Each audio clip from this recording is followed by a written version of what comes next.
जैसा कि आप सब जानते ही हैं कि 2014 से लेकर 2022 के बीच में एजेंसियों द्वारा जितने मुकदमे नेताओं पर करे गए उसमें से 95% मुकदमे बीजेपी के राजनीतिक विरोधियों के खिलाफ, यानी कि बीजेपी के पॉलिटिकल ओपोनेंट्स यानी कि विपक्षियों के खिलाफ किए गए।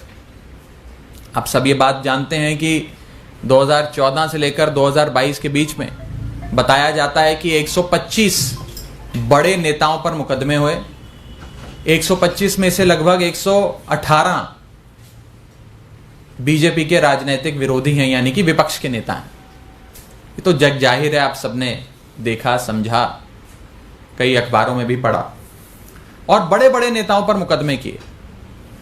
मनीष सिसोदिया से लेकर संजय राउत तक, राहुल गांधी से लेकर सोनिया गांधी तक, पी चिदंबरम से लेकर फारूक अब्दुल्ला तक, अनिल देशमुख से लेकर नवाब मलिक तक, सारे जो बड़े शीर्ष नेता हैं अपनी अपनी पार्टियों के, उन पर मुकदमे दर्ज करे गए और केसेस को पकाया इस तरह गया कि जब मौका मिलेगा, चुनाव नजदीक आएगा, राजनीतिक परिस्थितियां बदलती नजर आएंगी, तो समन भेजकर उनको बुला लेंगे, एजेंसियों के चक्कर कटवाएंगे और फिर भी वो नेता नहीं माना तो उसे पकड़ के जेल में डाल देंगे। ये चलता आ रहा है। और इस बीच एक बड़ी राजनीतिक डेवलपमेंट होती है। वो बड़ी राजनीतिक डेवलपमेंट है इंडिया गठबंधन का बनना। इंडिया गठबंधन के बनने से भाजपा पूरी तरीके से डर गई, घबरा गई और भाजपा को यह समझ में आ गया कि अभी तक वो ये तमाम पार्टियां अलग अलग चुनाव लड़ती थी, वोट बढ़ जाता था तो बीजेपी सीटें जीत जाती थी, सरकार बना लेती थी। लेकिन इंडिया गठबंधन बनने के बाद सारे एकजुट होकर अगर चुनाव लड़ते हैं, भाजपा के एक प्रत्याशी के खिलाफ इंडिया गठबंधन का एक प्रत्याशी चुनाव लड़ता है तो भाजपा की सीटें कम होती हैं और भाजपा हार के नजदीक आ जाती है और लगभग हारती हुई नजर आती है। यह डर कहीं ना कहीं बीजेपी को सता रहा है और इसी के चलते हमारे सूत्र हमें बताते हैं कि एक योजना बनी है। इन पुख्ता सूत्रों का कहना है ये योजना है कि जो टॉप लीडरशिप है इंडिया गठबंधन के पॉलिटिकल पार्टीज की, जो मेन नेता हैं इंडिया गठबंधन के, उन्हें पकड़ के जेल में डाल दो। जब टॉप नेता जेल में डाल दिया जाएगा तो वो चुनाव कैसे लड़ेगा? वो तो कोर्ट कचहरी वकील एजेंसी जेल के चक्कर काटता रह जाएगा। पार्टी कैसे चलेगी? तो यानी कि अगर इंडिया गठबंधन के एक एक नेता को, जो शीर्ष नेता है, टॉप लीडरशिप है पार्टी की, या पार्टी का मेन मुखिया है, मेन अध्यक्ष है, अगर उसे ही पकड़ के जेल में डाल दोगे तो रेस में तो अकेले भाजपा दौड़ेगी और अकेले ही जीत जाएगी। जब रेस में कोई दौड़ेगा ही नहीं उनके साथ तो अकेले ही दौड़ेगी और अकेले ही जीत जाएगी। इसी श्रृंखला में एक योजना बनी है और उस योजना में पहला अरेस्ट दिल्ली के मुख्यमंत्री अरविंद केजरीवाल का भाजपा की एजेंसियां करने जा रही हैं। दिल्ली में 7 लोकसभा की सीटें हैं। इंडिया गठबंधन अगर एकजुट होकर लड़ता है तो 7 की 7 सीटें बीजेपी हार रही है। आप भी जानते हैं, हम भी जानते हैं। और ये 7 की 7 की सीटों की हार बीजेपी को इतना सता रही है कि वो अपने अरेस्ट की शुरुआत दिल्ली से करने जा रहे हैं और पहला अरेस्ट अरविंद केजरीवाल जी का करेंगे ताकि इन 7 सीटों पर आम आदमी पार्टी लड़ने लायक ना रहे। जब नेता ही नहीं होगा तो पार्टी कैसे चुनाव लड़ेगी? और अरविंद केजरीवाल जी को जेल में डालो, 7 सीटें दिल्ली की अपनी जेब में डालो। यह भाजपा का लक्ष्य है। इसके बाद ये लोग अगला अरेस्ट जो करने जा रहे हैं वो एक ऐसे राज्य का है जिसमें 14 सीटें आती हैं। 14 की 14 लोकसभा सीटों पर भाजपा की हालत खराब है और ये झारखंड राज्य, जिस राज्य में जेएमएम पार्टी की सरकार बनी, जब से हेमंत सोरेन साहब वहां के मुख्यमंत्री बने तब से उनकी लोकप्रियता इतनी बढ़ती गई कि वो भाजपा जो 2019 में 14 में से 12 सीटें झारखंड की जीती थी, आज 14 में से 4 सीटें भी जीतती नजर नहीं आ रही है। इसी के चलते अगला अरेस्ट वे हेमंत सोरेन साहब का करेंगे और झारखंड की रेस में अकेले ही भाजपा दौड़ेगी, अकेले ही जीतेगी, ये लक्ष्य है। इसके बाद बिहार के राज्य में जहां पर पिछली बार नीतीश कुमार के सहारे भाजपा 2019 का लोकसभा चुनाव लड़ी थी, शानदार प्रदर्शन रखा था, 40 में से 39 सीटें जीती थी। उस राज्य में जब से नीतीश कुमार जी ने उनका दामन छोड़ा और आरजेडी और जेडीयू ने मिलकर सरकार बनाई, तभी से यह योजना बन गई कि आरजेडी की टॉप लीडरशिप जो है उसे पकड़ के जेल में डालो। इसी श्रृंखला में अगला अरेस्ट आरजेडी के नेता तेजस्वी यादव का हो सकता है, ताकि आरजेडी पूरी तरीके से बैठ जाए और बिहार में चुनाव लड़ने लायक ना रहे। रेस में अकेले भाजपा दौड़ेगी, अकेले जीत जाएगी। इसके बाद अगला राज्य जहां पर भाजपा की एजेंसियां अपनी दस्तक देने वाली हैं वो है वेस्ट बंगाल। बंगाल वो राज्य जहां पर भाजपा ने पूरे दमखम से राज्य का चुनाव लड़ा, विधानसभा का चुनाव लड़ा, खूब पैसा भी खर्चा, समय भी लगाया, नेताओं को, बड़े से बड़े नेताओं को उतारा, लेकिन कुछ खास नहीं बना। और ममता बनर्जी की तृणमूल कांग्रेस बेहतरीन मार्जिन के साथ विधानसभा की सीटें जीती और अपनी सरकार बनाई। तो वे समझ गए कि बंगाल में ममता बनर्जी को हराना मुश्किल है।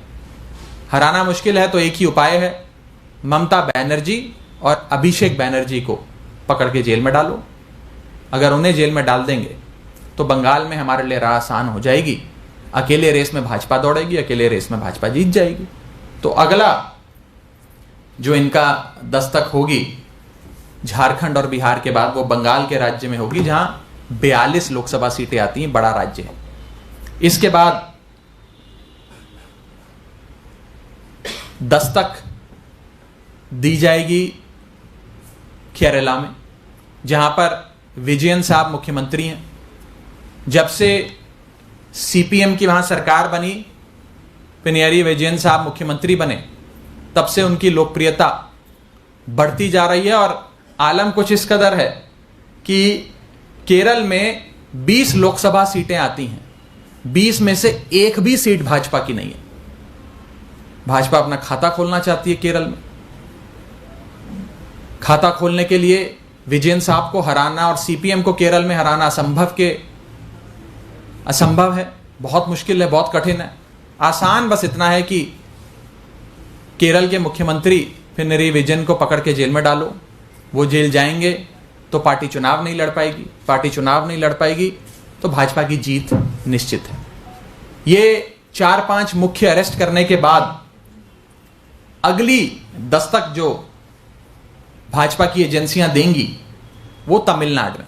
तमिलनाडु फिर एक ऐसा राज्य जहां पर लोकसभा की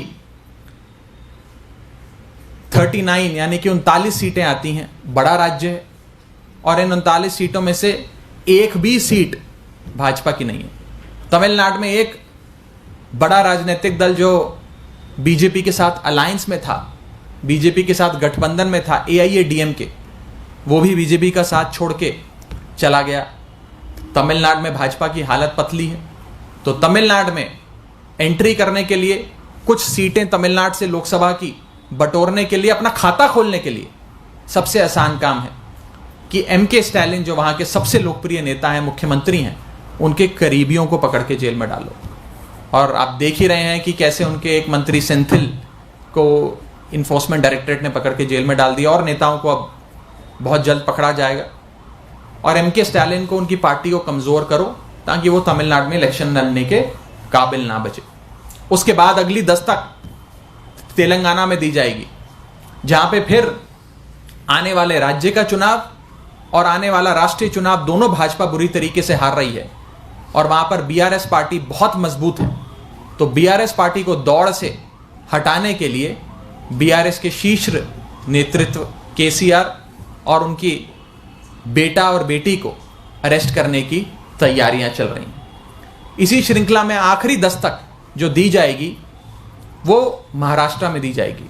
महाराष्ट्र वो राज्य जहां पर भाजपा ने शिवसेना के साथ मिलकर और शिवसेना के भरोसे 2019 में बहुत शानदार प्रदर्शन किया, बड़ी सीटें बटोरी, लेकिन जब से शिवसेना ने भाजपा का दामन छोड़ा, अपने रास्ते गई, तब से भाजपा वहां कमजोर हो गई। और आज जो बैकडोर से महाराष्ट्र में सरकार बनाई है, उसके चलते लोगों का प्यार, आशीर्वाद और सहानुभूति सब उद्धव ठाकरे के साथ और उनकी पार्टी और उनके गठबंधन के साथ है। तो अंत में आखिरी शिकार भाजपा का होगा महाराष्ट्र में, जिसमें उद्धव ठाकरे साहब को कमजोर करने के लिए, शरद पवार साहब को कमजोर करने के लिए उनके पार्टी के जो मेन नेता हैं उन्हें पकड़ के जेल में डाला जाएगा। अल्टीमेट गोल, जो सबसे बड़ा उद्देश्य भाजपा का है, वो ये है कि एक ही पार्टी इस देश में बचे और एक ही नेता इस देश में बचे, बाकी सारी पार्टियां समाप्त हो जाएं, कोई पार्टी कोई भी राज्य में चुनाव लड़ने लायक ना रहे, ताकि ना रहेंगी विरोधी पार्टियां, ना लड़ पाएंगे विरोधी पार्टी के नेता चुनाव, ना रहेगी बांस, ना बजेगी बांसुरी। ये हमारे सोर्सेज पुख्ता तौर पे हमें बता रहे हैं कि आने वाले समय में ये सारी चीजें इसी श्रृंखला में जिस ऑर्डर में मैंने आपको बताया है, ये सारी चीजें होने जा रही हैं। ये बेहद खतरनाक है, देश के लोकतंत्र के लिए खतरनाक है। अगर देश में पार्टियां ही नहीं बचेंगी, नेता जेल में डाल दिए जाएंगे, नेता ही नहीं बचेंगे, फ्री एंड फेयर इलेक्शंस ही नहीं होगा, लोकतंत्र ही नहीं बचेगा, तो हमारे देश की जो नींव है वो हिल जाएगी। हमारे देश की इमारत जिस नींव पे खड़ी है वो नींव नहीं बच पाएगी। एक बहुत खतरनाक खेल देश के लोकतंत्र के साथ खेला जा रहा है। इसकी चिंता आपको भी है, हमको भी है और 135 करोड़ भारतीयों को है। इस संदर्भ में कोई सवाल पूछना चाहते हैं तो आप पूछ सकते हैं। राघव, सवाल ये है कि क्या कल अरविंद केजरीवाल के सामने पेश होंगे या नहीं, क्योंकि अभी तक कोई क्लैरिटी नहीं दिख रही आप लोगों की तरफ से। देखिए, 2 नवंबर को माननीय मुख्यमंत्री अरविंद केजरीवाल जी को समन भेजकर एनफोर्समेंट डायरेक्टरेट ने बुलाया है।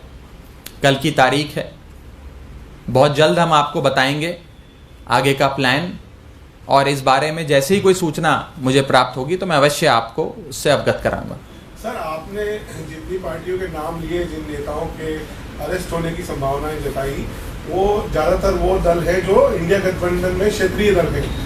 इसमें कहीं पे भी कांग्रेस का आपने नाम नहीं लिया, तो क्या आपको लगता है कि कांग्रेस को कहीं न कहीं बचाए रखने की प्लानिंग? देखिए, मैंने आज आपको मुख्य तौर पर राज्य दर राज्य बताया है, राज्य दर राज्य, बड़ी क्लिनिकल प्रिसिशन से, कि कौन से राज्य में कितनी सीटें हैं और उस राज्य के कौन से नेता को जेल में डालने की तैयारियां चल रही हैं। इसी श्रृंखला में कांग्रेस के नेताओं के नाम से ही मैंने प्रेस कॉन्फ्रेंस शुरू करी, जिसमें मैंने शुरुआत में ही सोनिया गांधी जी, राहुल गांधी जी का नाम लिया, पी चिदम्बरम साहब का नाम लिया, और एक नाम मैं लेना भूल गया। राजस्थान में चुनाव चल रहा है, राजस्थान के मुख्यमंत्री आदरणीय अशोक गहलोत साहब के सुपुत्र वैभव गहलोत को इन्फोर्समेंट डायरेक्टरेट ने एक कोई बहुत ही पुराने बेबुनियाद से मामले में समन किया है। तो जिस प्रकार से एजेंसियों का इस्तेमाल किया जा रहा है, ये चिन्हित कर जो मुख्य नेता हैं, जो वोट बटोर सकते हैं, जो वोट गेटर हैं, जिनके नाम पर वोट पड़ता है, उन्हें पकड़ के जेल में डालो। दिल्ली में किसके नाम पे वोट पड़ता है? अरविंद केजरीवाल के नाम पे, अरविंद केजरीवाल को पकड़ के जेल में डालो। बिहार में किसके नाम पे वोट पड़ता है? तेजस्वी यादव के नाम पे वोट पड़ता है, तेजस्वी यादव को पकड़ के जेल में डालेंगे ये लोग। बंगाल में किसके नाम पे वोट पड़ता है? ममता बनर्जी के नाम पे वोट पड़ता है, ममता बनर्जी को पकड़ के जेल में डालेंगे ये लोग। केरल में किसके नाम पे वोट पड़ता है? पिनरई विजयन के नाम पे वोट पड़ता है, पिनरई विजयन को पकड़ के जेल में डालेंगे। झारखंड में किसके नाम पे जेएमएम इलेक्शन जीती और किसके नाम पे वोट पड़ता है? झारखंड में हेमंत सोरेन के नाम पे वोट पड़ता है, हेमंत सोरेन को पकड़ के जेल में डालेंगे ये लोग। और जो तमिलनाडु, महाराष्ट्र, तेलंगाना जैसे बड़े राज्य हैं, वहां पर अगर शीर्ष नेता को नहीं तो उसके आसपास वाले, उसके दाहिने हाथ और बाइने हाथ को पकड़ के जेल में डालेंगे कि नेता कमजोर हो जाए, पार्टी कमजोर हो जाए, पार्टी चुनाव लड़ने लायक ना रहे। अंत में गोल बस इतना ही है भाजपा का कि एक ही पार्टी बचे, एक ही नेता बचे। रेस में अकेले भाजपा दौड़े तो अवश्य तौर पर, निश्चित तौर पर भाजपा ही रेस जीतेगी। बाकी कोई रेस में दौड़ने लायक बचे ही ना, बाहर ही ना बचे, सबको जेल में डाल दो। ये मोटे मोटे तौर पर प्लान है। आपने कहा कि जैसा- अरविंद केजरीवाल जैसा कि गिरफ्तार आपका कर दावा सकते हैं, है। अगर गिरफ्तारी होती है तो पार्टी की व्यवस्था का क्या होगा, सरकार कैसे चलेगी? आप लोगों ने क्या इस बारे में कुछ विचार किया, सोचा है? आम आदमी पार्टी पुरजोर तरीके से बीजेपी की इस दमनकारी नीतियों का और इस हिटलरशाही रवैये का मुकाबला करेगी, और ईंट का जवाब पत्थर से देने के हम लोग काबिल हैं। इस विषय में मैं बस इतना ही कहना चाहता हूं। Okay, one more question, Raghav. Are we to believe that Aam Aadmi Party is still exploring legal options? No, because in the past we have seen Hemant Soren not going in front of the ED. देखिए, अभी जो भी legal options explore किए जाएंगे, वकीलों से बात किए जाएंगे, उसकी सूचना आपको दी जाएगी। मैं व्यक्तिगत तौर पे ये जानकारी नहीं रखता हूं। जैसे ये जानकारी मुझे मिलेगी मैं जरूर आपको जानकारी से मुहैया कराऊंगा। हमने देखा हेमंत सोरेन नहीं गए, रैलीज की उन्होंने, अभिषेक बैनर्जी नहीं गए, अपोजिशन लीडर्स ने इस टैक्टिक्स का इस्तेमाल किया है ईडी के केसेस में। मुझे पता लगेगा कि हम क्या करेंगे तो आपको अवश्य बताऊंगा। मुझे व्यक्तिगत तौर पे इसकी जानकारी नहीं है। आपने एप्पल की कल का मैसेज अपना सार्वजनिक किया था, कई नेताओं ने इस तरह के आरोप लगाए, लेकिन केंद्रीय मंत्री अश्विनी वैष्णव ने पीसी की और उन्होंने इस आरोप को खारिज किया। उन्होंने कहा कि एप्पल की तरफ से, एप्पल सपोर्ट की तरफ से जो जानकारी दी गई आरोप बेबुनियाद है। आप लोग देखिए, स्नूपिंग का जो मसला है ये बहुत खतरनाक है। मुझे कल सुबह एप्पल द्वारा मेरे एप्पल आईफोन पर एक एसएमएस के माध्यम से और मेरे रजिस्टर्ड एप्पल ईमेल आईडी पर ईमेल के माध्यम से एक लंबा मैसेज आता है, जिसकी कॉपी मैं आपके सामने लाया हूं। इस मैसेज में यह बताया जाता है कि आपका फोन एक स्टेट स्पॉन्सर्ड स्पाईवेयर द्वारा हैक कर लिया गया है। आपके फोन का सारा डेटा, आपके फोन में मौजूद files, documents, photos, videos, contacts, messages, ये सारे उस हैकर के कब्जे में आ गए हैं। और आपके फोन का माइक्रोफोन और कैमरा ये कॉम्प्रोमाइज हो गया है। यानी कि आप जो भी बात करेंगे फोन पर, या फोन पर बात नहीं भी करेंगे, आपका फोन साइड पे पड़ा हुआ है, तो भी आपका कैमरा और माइक्रोफोन आपकी आवाज को और आपके आसपास के दृश्यों को कैप्चर कर रहे हैं और स्पाईवेयर सॉफ्टवेयर के जरिए से हैकर को भेज रहे हैं। यानी कि इकलौता ऐसा डिवाइस जो 24 घंटे लगभग आपके साथ होता है, उस डिवाइस को कॉम्प्रोमाइज कर दिया गया। आपकी प्रिवेसी और आपके तमाम एक्टिविटीज जो आप उस फोन के माध्यम से करते हैं, उन्हें कॉम्प्रोमाइज कर दिया गया, इन्फेक्ट कर दिया गया। बेहद खतरनाक चीज है। किसने की, कैसे हुआ, ये सारे बड़े सवाल आज भारत सरकार के सामने खड़े हैं। पेगासस स्कैंडल जो हुआ था आज से करीब करीब 1.5-2 साल पहले, उस स्कैंडल की याद फिर से एक प्रकार से ताजा हो गई।